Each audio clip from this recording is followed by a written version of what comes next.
This episode of JuniorNitro was proudly brought to you by the Amazon affiliate links listed in the description. Stay tuned for more information. Welp, I gotta make another schedule change. Don't worry, it's not because of any delays this time. It's even worse. Okay, so I was gonna review Papers, Please, and it was gonna be this dumb mini-skit where I do a shitty Russian accent. However, yet another major historic event took place, so I'm putting a pin in that video. So how about instead we take a look at my collection of controllers? Oh, don't worry, I haven't forgotten about Ratchet Season. That will return in July. Anyway, let's dive in, shall we?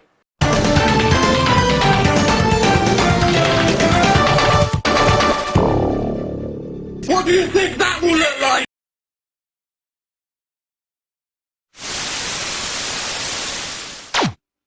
Now, I don't know about you, but I am a sucker for controller showcase videos. It's really cool to see some of the wacky, over-the-top controllers some of these people manage to get their hands on. This video idea has always been in the back of my mind, and so here is my current collection. Keep in mind, this collection could get either bigger or smaller, as I tend to go through a lot of these. But today, I have for you all a total of 38 controllers to showcase and briefly talk about. So let's go through them all one by one.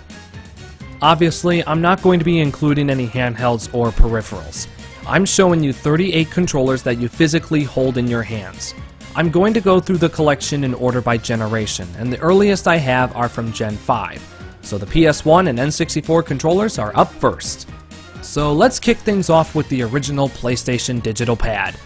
It's your basic run-of-the-mill controller. This is the controller that came bundled with the original PlayStation, and given Sony's dysfunctional relationship with Nintendo, it's no surprise to see this controller strike a similar resemblance to the SNES controller. The controller is equipped with the iconic 4 face buttons: X, triangle, circle, and square. On the other side are the directional buttons. I would argue that it's the best one I've used on a controller, but a D-pad's a D-pad, so it's not really saying much. The start and select buttons are conveniently placed in the middle. The main thing that makes this controller stand out, aside from the 2 prongs, is the 4 equally sized shoulder buttons: L1, R1, L2, and R2. All in all, this is a really good controller, but due to me not being the best caretaker, the start button has become very faulty and select doesn't even work at all. But other than that, this is functional and the stage was set. So now that we've seen the real thing, let's check out a controller that tries to circulate the directional buttons. This controller is a third-party unit made by a company named Interact.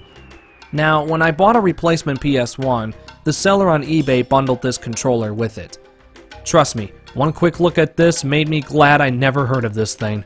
I've never even seen it either. The buttons feel kinda cheap, and this D-pad... I get what they were going for here to make it feel a little more comfortable and not like your thumb was getting stabbed while playing Crash 1, but it just doesn't feel right. Circular D-pads will probably get a lot of people excited, but for me, this is just no. Okay, so let's just move on to our third and final PS1 controller. A clear, first-party DualShock from Sony themselves. Don't worry about the missing right stick. Essentially, this is the same as the digital pad, only with the 2 analog sticks, with the left one for player movement and the right one for character movement. It is a shame that not many games take advantage of this controller. This controller also includes 2 vibration motors, hence the trademark DualShock. But for whatever reason, the ones in this controller just stopped working. Hey, I didn't say these things were perfect. Well, that's my PS1 controller collection taken care of, so let's now move on to the controllers that have become infamous for being one of the worst things to ever be made. N64 controllers. Before we dive deeper, I want to tell you something. A common question I get asked by friends and peers is, how do your retro games look so damn sexy? Well, that's because I connected HD Retrovision component cables to the consoles in conjunction with the RetroTink 5X. These are some of the best cables you can get for your retro consoles, and I almost exclusively use them on my systems that support component input. HD Retrovision makes cables for Sega Genesis, Dreamcast, Super Nintendo, PlayStation 2 and 3, Wii and Wii U, adapters that allow you to hook the Genesis cable up to other consoles, you name it. They even make female-to-male and male-to-male cables for use with component switch boxes. If you're considering making a purchase and seeing the difference for yourself, use the Amazon affiliate link I've listed in the description down below, or head on over to hdretrovision.com. Using the link not only supports HD Retrovision, but you also help out the channel. So be sure to use the link as well as the other affiliate links in the description. Neither Amazon nor HD Retrovision are paying me to do this endorsement. I wanted to promote these products because I absolutely love them and the quality just cannot be beat. Trust me, you will not be disappointed. Anyway, back to the video. Now let me make this perfectly clear. I don't care if Nintendo intended the controller to look like this or not. I cannot stand playing games with this fucking thing. But now that I finally got a Nintendo 64, I'll give it a fair shot and put it through its paces. The layout is definitely different from your standard controller back in the 90s. It only has two face buttons, A and B. Right next to them are what are known as the C buttons, used mainly for camera movement, but they also serve as extra action buttons. For example, in the N64 versions of the Tony Hawk games, you use the D-pad and C buttons to perform tricks, simulating a PS1 controller and making those versions of the game much more tolerable. The start button is in the middle, big and red. The back of the controller is equipped with the Z trigger, located on the back of the middle prong. Yeah, have I mentioned that this is shit? I think Nintendo was aware of this setback because practically every game only requires you to hold two of them at a time. Thank God. Yeah, I'm done with the positive talk for this thing. I have 4 of these in my collection. Can you call me a psychopath? Probably. Okay, enough talking about these things. I gave them more time than they deserve. Let's move on to the controllers for the 6th generation, starting with the PlayStation 2. Now, for the rest of the video, I'm actually going to show off the third-party controllers first. Let's begin the PS2 showcase with these guys. They're from a brand named Casella, who the fuck knows how to pronounce it? And they're one of those controllers that look like a DualShock 2 at first glance, minus the different looking face buttons, of course. But if you take another good look, you'll find out real quick that this is a cheap alternative. In digital mode, the left stick acts as a second D-pad, while the right stick acts as a second set of face buttons. Down for X, left for square, right for circle, and up for triangle. Convenient, yes, but cumbersome. All the buttons are super clicky, and this chassis feels weird. It feels kind of glossy, as opposed to the cheap plastic feel that a lot of these knockoffs are made out of. Honestly, the best thing I can say about how glossy this feels is for you to get one so you can feel it for yourself. That is, if I was recommending this controller to you, which I'm not. It's shit. The 2 I have are teal and orange. And of course, they're wireless, so the 2.4 GHz connection introduces very slight latency, which is why I prefer a direct connection to the console. Oh, what luck! Our next controller is exactly that. This one was made by Hyperkin, and it kind of feels weird as well, but not as weird as that glossy finish the last 2 controllers had. This controller, like the PS1 Interact controller, came with the 70,000 series PS2 I bought on eBay. Compared to the DualShock 2, this controller feels a teensy bit on the heavy side. One thing I'm not particularly a fan of is the start and select buttons. They're the same rectangle and it just doesn't feel right at all. But hey, at least it's not as bad as this analog button. God, the state of this fucking thing. This controller doesn't even have an LED to tell you whether or not analog mode is turned on. So, yeah, you will not see me using this thing. I don't even think my friends would want to use this. Which is okay, because I have 2 DualShock controllers within my possession. Now, I don't know about you, but I fucking love these controllers, especially the ones with the translucent colors. I have Crimson Red and Emerald Green, and at one point, my uncle had Ocean Blue. I have a lot of nostalgia towards Emerald Green, so having it in my collection is essential. As far as the button layout goes, it's the same as the original DualShock, and you could even use these controllers on a PS1, so I have nothing to report. One tiny issue that people have with these controllers is that the buttons are pressure sensitive, but for the most part, it's not really a problem. Only in rare cases, and I do stress rare. When I was younger, I also had a Spider-Man themed controller, but not anymore. Okay, are you ready for this? I have a total of 6, count them, 6 GameCube controllers to showcase to you all. So let's go through them all right now, starting with these things. These are wireless knockoffs of Nintendo's Wavebird controller, and these feel like absolute fucking garbage. The buttons and triggers feel very cheaply made, and that's probably because they are. Jesus, the triggers register sometimes twice if you press it all the way down, making them virtually unusable. Oh boy, that's not even the worst one I have. That honor goes to this controller from Old School. Remember this one? This was the controller that was featured in the Pac-Man World reviews. This thing was made of the cheapest plastic you could think of. It's so cheap you can feel the vibration of the springs under the triggers. The Z trigger is clicky. Are you fucking kidding me? The face buttons, same thing. And if you so much as drop the fucking thing, it doesn't work anymore. I've gone through so many of these things. I had a few even turn off my console when I plugged them in. That was fucking fun. Alright, let's get rid of this vomit and talk about this controller, also from Old School. Now, I'll admit, this does feel better than the cheap orange one, but that's not really saying much. The casing definitely feels better, and the triggers don't feel like they could easily break. The front is green while the back is blue. Not really a fan of that, but it's no big deal. I'm not even going to use it that much anyway. If you don't want to spend too much on an OEM controller and you want to avoid whatever this is, the Old School controller with their logo on it is an okay middle ground. But be honest, you don't want any of them. You want this. Finally, the real thing. This is arguably one of the best, if not the best controller out there. Analog triggers, responsive sticks and buttons, the humongous A button compared to the other face buttons, and it all just feels so nice. My favorite thing about this controller is the satisfying, snappy sound the controller stick makes when you flick it. Fuck, I love this thing. I don't play GameCube games with anything else, and when Wii games support it, you can bet I'm whipping it out. Anything beats motion controls. Now before we move on to the 7th generation, I'd like to briefly talk about one last GameCube controller. So let's check this baby out. What I have here is Old School's take on the digital Gamecube Pad, originally made by Hori, for use with Game Boy games on the Game Boy Player. Voltar mentioned this controller in his GameCube mod video, and he said it actually isn't that bad.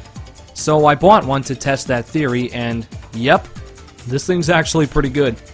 The Z button feels a bit unresponsive, but you only use it to make minor adjustments through the software, so it's not a major problem. The Y button also feels a bit difficult to press, but that and X are mapped by proxy to select on a GBA. However, this pad has a select button, making X and Y redundant, so again, nothing you really have to worry about. Guys, this thing is pretty damn sweet, and it's selling for about $40 on Old School's website, as well as Amazon. Why is that important? Because the real Hori pad, due to its rarity, goes for hundreds of dollars everywhere you look. So I highly recommend you get yourself an Old School pad if you have a Game Boy player. The best part? You can use this on GameCube games as well, and it works really well with racing games like Pac-Man World Rally. Man, we are plowing right through these, aren't we? Let me give you a few seconds to take a breath. Maybe get up and stretch. Time's up. Here's the DualShock 3. Don't get super excited though. It's pretty much the same as the DualShock 2 minus a few things. The triggers are now analog, the analog button is now the PS button, and the main thing is that there's no wire. The interesting thing about this controller is that it uses a Bluetooth connection, which explains the input lag. That's why it's recommended to plug it into the PS3 via USB, which defeats the whole purpose of it being wireless. But hey, at least it has a battery that you can charge with a mini USB cable. I used to have two silver ones, but they're both missing triggers from one of my unhappy moments. And that pink knockoff you saw in the recent Ratchet videos? Yeah, that thing's gone too. So I now have two real DualShock 3s that work, and they're white. I like white. Anyway, let's move on to the Xbox 360. Now, I only have two wired third-party controllers because the wireless first-party ones have been put out to pasture, for lack of a better term. So here's the first wire controller. It's red, and it's from Rock Candy. For the most part, it's pretty good.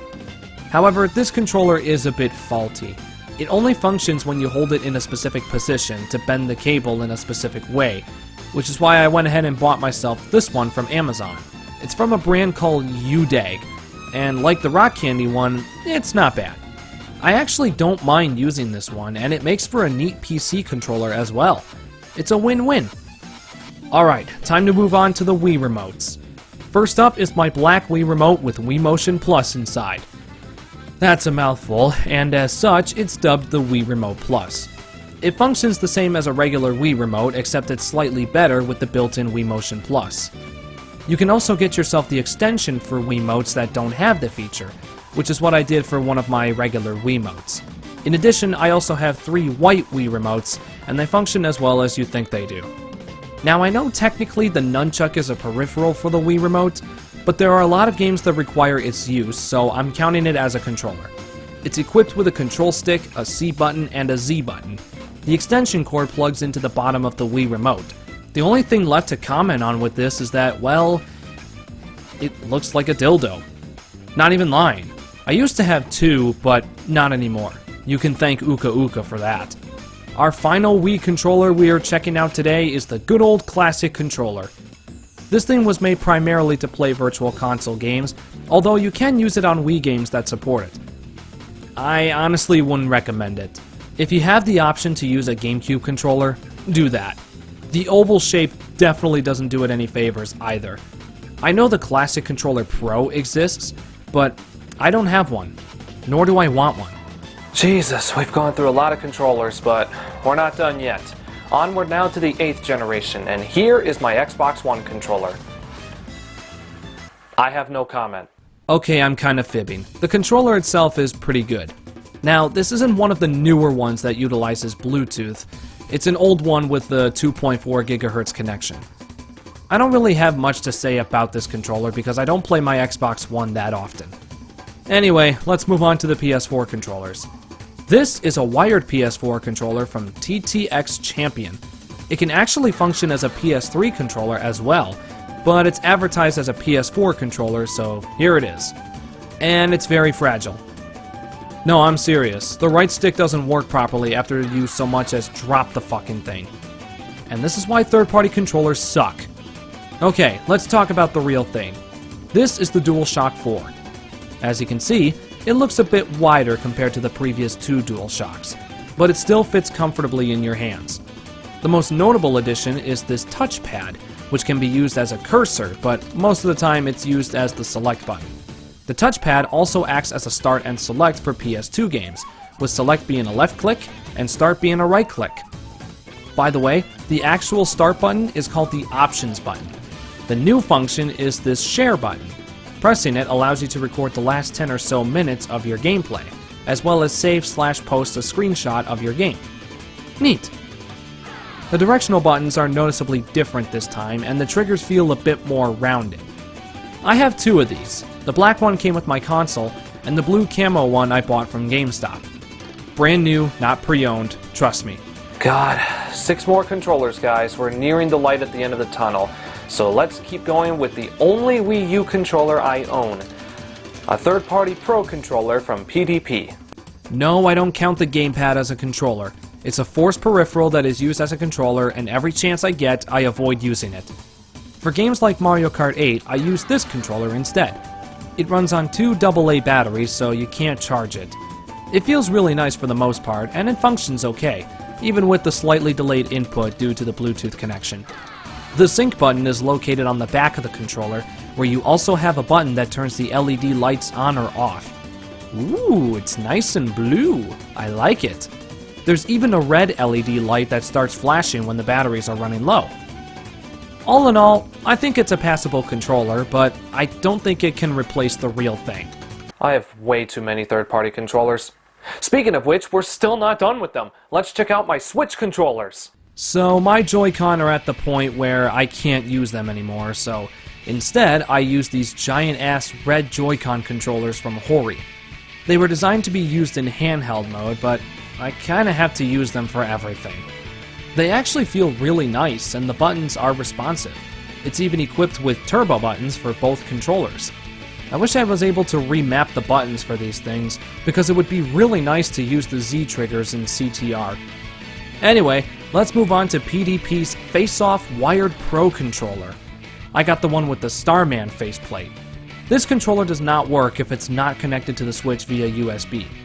It uses USB Type-C, and it's pretty cool. It's a great alternative to the real thing, especially since first-party controllers nowadays go for more than games. Like, what the fuck? Buttons feel kinda awkward though, and I still can't remap the buttons. Guess I'm not playing CTR with this thing either. Now check this out. This controller was made by PowerA. It's a pro controller designed in the style of a Gamecube controller, and it's honestly really one-to-one with the real Gamecube controller. The main differences, of course, are the full set of Start, Select, Capture, and Home buttons in the middle, and the two Z trigger clones serving as the L and R triggers. And it's completely wireless, so it too runs on two AA batteries, and it's Bluetooth, just like all of Nintendo's other stuff. However, you still can't remap the controller's buttons. Man, sorry CTR. Other than that minor gripe, these are all really solid choices, and I can recommend them. And then there were two DualSense controllers for the PS5. This controller feels really nice. It's a DualShock 4, but better. It's got a built-in microphone, adaptive trigger vibrations, haptic feedback, and... well, that's it. But damn does it feel so fucking awesome to play games with. These come in multiple colors, but I was only able to get my hands on two white ones. One I bought, and the one that came with the console. Overall, this is a pretty decent collection of controllers if I do say so myself. Like I said all the way back at the beginning of this video, this could either increase or decrease over time. I must say, it's a pretty solid cornucopia of controllers, but it is missing a few noteworthy additions, like original Xbox and Sega Dreamcast. Those controllers and their consoles will eventually find their way into my collection, but that's a task for another time. Okay, that was quite the video, wasn't it? Like I mentioned, these types of videos are a guilty pleasure of mine. I love watching them. But anyway, I hope you enjoyed this intriguing journey through my collection of controllers.